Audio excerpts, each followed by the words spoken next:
Magulat World. Si Alexandra Ayala ang star ng latest masterpiece ni Ari Fararui, shot sa Indian Wells.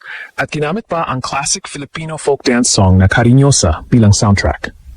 Imagine nyo, elite video producer na nagtrabaho na kay Steph Curry, Tom Brady at Carlos Alcaraz. Ngayon ay inilagay si Alex sa parehong pedestal. Grabe, parang sinabi ng buong tennis at sports world, welcome to the big leagues, Pinay. Fresh mula sa kanyang Rafa Nadal Academy grind at upcoming clay tournaments, ito ang moment na nagpapatayo sa lahat. Pinoy pride ang sumasabog sa bawat timeline at maraming netizens ang nagsasabi na ito na ang pinaka-authentic at powerful na shoutout sa ating tennis queen. Tara, samahan niyo ako habang i-rewind natin ang buong kwento mula sa Indian Wells Court hanggang sa global reaction na nagpapaikot ng mundo. Day 7 ng ating series. At grabe, mas malakas pang impact nito. Ready na ba kayo? Let's go! Bago natin i-dive sa viral magic, balikan muna natin si Alex. Siya ang pinakamataas na ranked na Filipino tennis player ever, career high sa top 30, at patuloy na nagdadala ng bandila sa bawat surface. Mula batang prodigy sa Pilipinas hanggang sa pagiging full-time trainee sa Rafa Nadal Academy sa Spain, si Alex ay hindi lang naglalaro, siya'y nag-evolve araw-araw. Indian Wells, special place yan para sa kanya.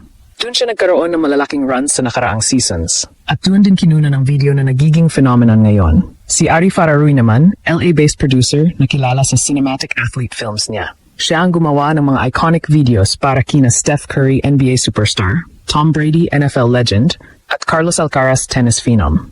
Kapag ikaw ay napili ni Ari, ibig sabihin, world-class ka na talaga. At ngayon, si Alex ang pinili niyang i-feature bilang solo star. Parang sinabi ng producer, this girl has that it factor. Dumating ang April 3rd. Biglang nag-post si Diane Castillejo sa ex tungkol sa video at boom, viral agad.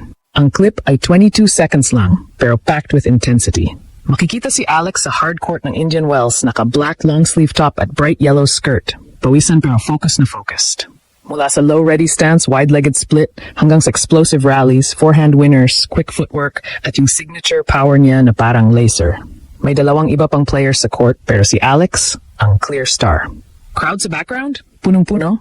May mga nagwawagay Filipino flags pa. At ang music? Puro Cariñosa. Yung traditional Filipino folk dance na puno ng grace at energy. Parang pinagsama ang modern tennis power at Pinoy cultural pride. Hindi basta highlight reel, cinematic too, dramatic lighting, perfect cuts at yung feeling na parang movie trailer. Si Ari Fararui mismo ang nag-shoot at ang caption niya sa IG, pure appreciation sa talent ni Alex. Sa loob ng ilang oras, libo-libong views at shares, parang biglang tumigil ang mundo para panoorin si Alex na naglalaro ng may ganitong level ng artistry. Hindi lang sports video, ito ay cultural fusion na nagpapakita na kaya ng Pinay na maging global icon. Hindi pa tapos ang post ni Dan, sumabog na ang reactions. Sa X at Instagram, libu-libong Pinoy ang nag-share at ang daming emosyon. Marami ang nayak sa tuwa kasi parang sila mismo ang nasa court. Grabe, si Alex kasama na sina Curry at Brady sa listahan ni Ari. Pinoy power talaga. Ganun ang collective vibe. Yung iba, proud na ang isang Filipina ay kinikilala ng isang producer na nagtrabaho sa pinakamalalaking names sa sports. Feeling nila, ito na ang tunay na international validation, hindi lang sa rankings, kundi sa prestige at artistry. C-fans din ang sumali sa hype. Sabi nila, inspiring ang Pinay na nagdadala ng cultural element tulad ng Cariñosa sa world stage video. International tennis community? Shocked at impressed. Hindi namin inexpect na ganito kalakas at graceful ang style niya. Ang daming ganitong comments. Trending agad at maraming nagsasabi na ito ang pinaka-viral athlete moment ng April 2026. Yung mga dating followers ni Ari, biglang nag-add ng Alex Ayala sa radar nila. At si Alex mismo, sa kanyang quiet but powerful presence sa video, ramdam na ramdam ang passion at gratitude. Parang sinasabi niya sa bawat swing, tayo-tayo to Pilipinas, watch me represent. Ano ang ibig sabihin nito para sa atin mga kababayan? Kinulat ni Alex ang mundo na kahit patapas, kahit Pinay ka pa, kung may talent at dedication, kaya mong makasama sa elite circle ng Steph Curry, Tom Brady, at Carlos Alcaraz. Hindi lang siya nagpi-practice sa Nadal Academy o naghahanda sa clay tournaments. Nagdadala siya ng Pinoy pride sa bawat viral moment, sa bawat cultural touch, at sa bawat drop of sweat sa court. Para sa mga kabataang atleta at dreamers sa Pilipinas, ito ang ultimate proof. Mula local courts hanggang Indian Wells cinematic feature, possible ang malaking breakthrough. Ang video na to ay hindi lang entertainment. Ito ay inspiration na nagpapaalala na ang Pinoy talent ay world-class at deserving ng global spotlight.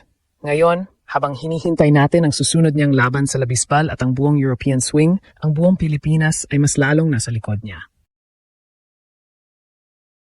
Mga kababayan sa Spain, US at Pinas, lahat nag-aabang at nag-cheer.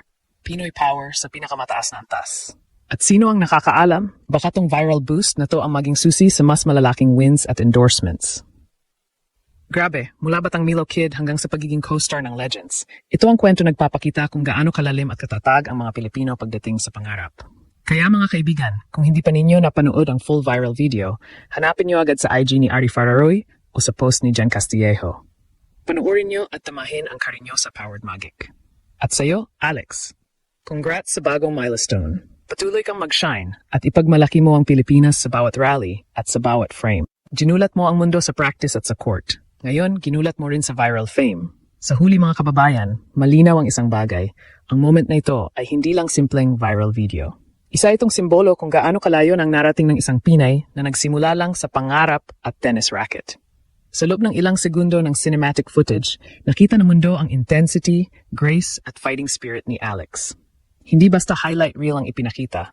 Ito ay isang visual statement na ang talento mula sa Pilipinas ay kayang tumayo sa parehong spotlight, kung saan minsan ding nagningning sina Stephen Curry at Tom Brady. Kapag ang parehong creative mind na gumawa ng masterpieces para sa mga global icons ay nagdesisyon na gawing centerpiece ang isang Filipina athlete, malinaw na may special na bagay na nakita sa kanya ang buong sports world. Mas lalong tumitindi ang impact nito dahil nangyayari ito habang patuloy na naghahanda si Alex para sa susunod na yugto ng kanyang career, ang European Clay Swing na magsisimula sa WTA 125 La Bisbal Tournament. Galing siya sa matinding training sa Rafa Nadal Academy, isang lugar na kilala sa paghubog ng mga world-class champions. Doon, araw-araw niyang pinipino ang kanyang footwork, shot selection, at mental toughness. Mga bagay na nakita natin mismo sa viral video. Ibig sabihin, hindi ito scripted moment o staged hype. Ito ay tunay na snapshot ng isang atleta na patuloy na nagiging mas mabangis sa bawat practice session. Para sa maraming Pilipino, may mas malalim pang kahulugan ng video na ito. Ang paggamit ng kantang Cariñosa ay hindi lang soundtrack. Ito ay paalala ng ating kultura. Sa gitna ng international tennis stage, may narinig na tunog ng Pilipinas. At sa bawat rally ni Alex, parang sinasabi niya sa buong mundo na ang pagiging global athlete ay hindi nangangahulugang iiwan mo ang iyong pinagmulan.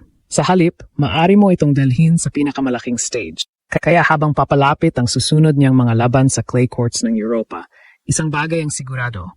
Mas marami ng mata ang nakatutok ngayon kay Alex. Hindi na lang siya racing star, isa na siyang global story na sinusubaybayan ng fans, analysts at producers sa buong mundo. At kung ang 22-second video na ito ay kayang magpa-viral ng ganito kalaki, isipin ninyo na lang kung ano pa ang mangyayari kapag nagsimula na ulit siyang manalo ng malalaking matches.